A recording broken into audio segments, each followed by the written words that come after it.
Good morning, fifth grade. This is Miss J, and today is Monday, June 8th. I hope you've been able to get some rest this weekend, take care of yourselves, and we're able to reset to finish off our last full week of school. To be prepared for reading, you should have the link open to Bud Not Buddy to chapter 17.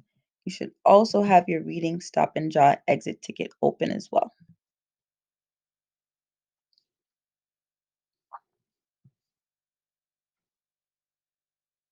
So today we're going to read chapter 17. We're going to be tracking the feelings and thoughts of Bud within his new home in order to learn more about him and how he's developing as a character. Let's recap a little bit. What was Bud given and how does he feel?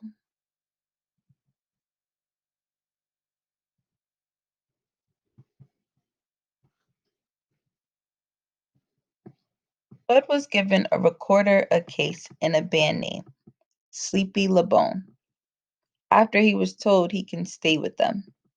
Bud is so excited about this because he feels like he truly has a home. So now we're going to get into chapter 17 together. We're going to read page 123. Then you're going to jump into your first stop and jot to show your understanding of how Bud is feeling after he begins his chores in the house he is now staying at. This is connecting to the teaching point of understanding of how a character is feeling based off of their interactions with the setting. And your first stop and jot question is, explain how Bud is feeling during and after he begins his chores in his new home.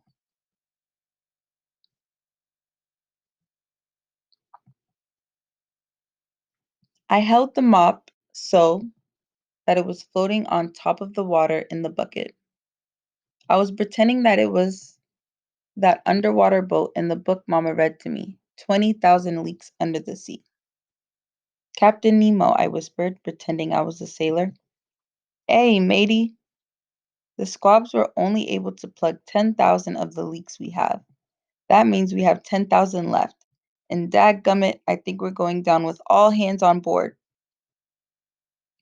I looked up to make sure no one was watching me too close.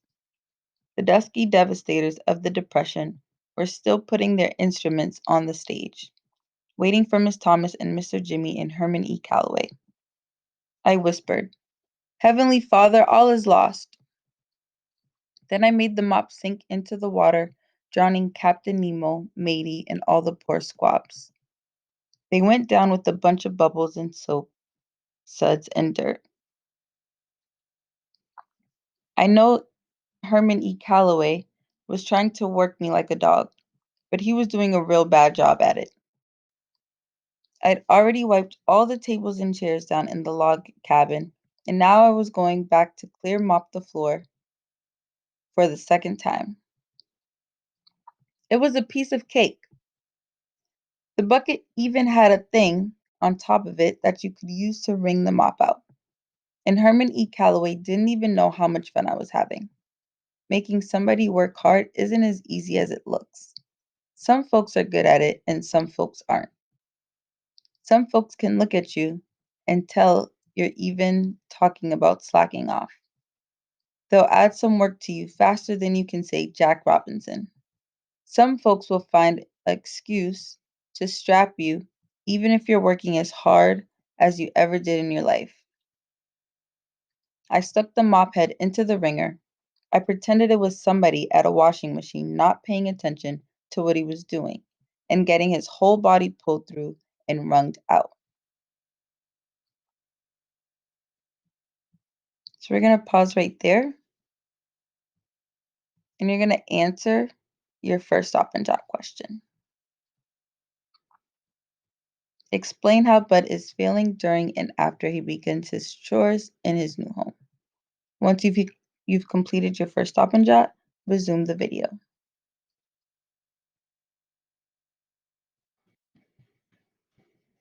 Welcome back. So for stop and jot number 1, Bud is extremely excited to do his chores. He's enjoying staying busy, but not as busy as Herman would like.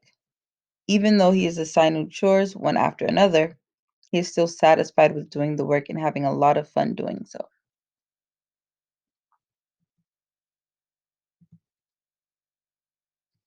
So next, you're going to read pages 124 and 125 independently. And you're going to stop after the second paragraph ending with soft and far away, but getting closer all the time. Once you've completed reading those pages independently, you're going to answer your second stop and jot. Why did Bud think it was wrong to say thank you back to Miss Thomas when she said the place was sparkling clean?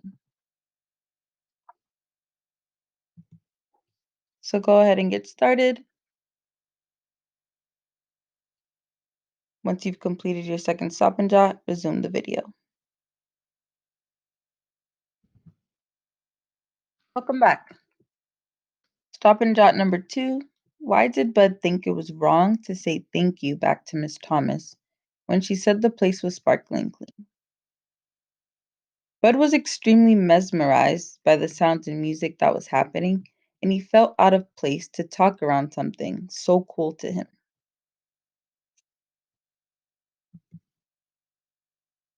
So let's finish reading the chapter together, and then you're going to complete your last stop and jot.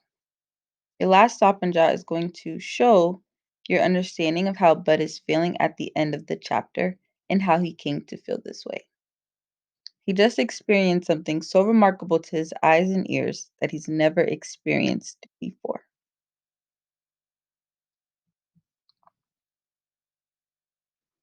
All of the instruments blended up together, and just like that smell in the library, you couldn't tell which one was your favorite.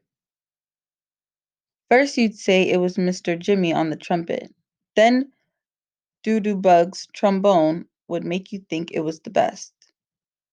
Then Dirty Deed would make the piano sound like water hitting big rocks, and you'd know there wasn't anything that sounded that good until Steady Eddie would make the saxophone sing and talk and dance around everyone else, and you'd swear that was the only sound you'd ever want to hear again. All the while, Herman E. Calloway and the thug kept everything moving by, making the drums and the giant fiddle pound out a soft, steady beat, like someone's heart turned way up loud. You'd have a real hard time trying to figure out which instrument was your favorite, until Miss Thomas opened her mouth. While the rest of the band was being a storm, she was the sun busting through thick, gray clouds. But the first thing she sang, you had to wonder why this band was called Herman E. Calloway and the Dusky Devastators of the Depression, or Herman E. Calloway and the Nubian Knights. It should be called Miss Thomas and the Dusky Devastators of the Depression and a mean old guy on the giant fiddle. She was so good, she didn't even have to sing real words. Mostly she was saying things like la da dee da da, ah wee aho, ha wee aho, ha wee a day. Then Steady Eddie would answer on the saxophone, and before you knew it, the two of them were having a regular conversation. Every once in a while, Mr. Jimmy's trumpet would come in and put his 2 cents worth in. Then it would fade away. All the other instruments took turns trying to interrupt the conversation. But in the end, it was Miss Thomas's voice and Steady's saxophone doing the talking that you really wanted to listen to. Finally, Miss Thomas did a bunch more do dee bas, and Steady answered. Then, just when you thought you could understand this language they were talking, Miss Thomas broke out in American. She sang, "We haven't met since then, G, but it's nice to see you again," she said. "Nice to see you again, nice to see you again." And the storm was over. The last thing you can hear was the rain from the thug and the thunder from Herman E. Calloway getting farther and farther away, like the storm had gone and blowed itself over into the next county.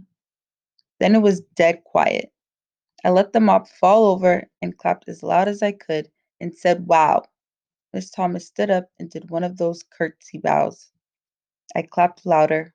I could see now why this band got to have 6 exclamation points behind their name. So we're going to pause there for reading. Your secret code for today is Apple. APPLE. Again, your secret code for today is Apple. APPLE. So you're going to head over to your Stop and Jot and answer your last Stop and Jot question. Explain how Bud is feeling at the end of chapter 17 and why he is feeling this way. Use evidence to support your answer. Once you've completed your last Stop and Jot, you're going to head over to your exit ticket and answer your exit ticket questions.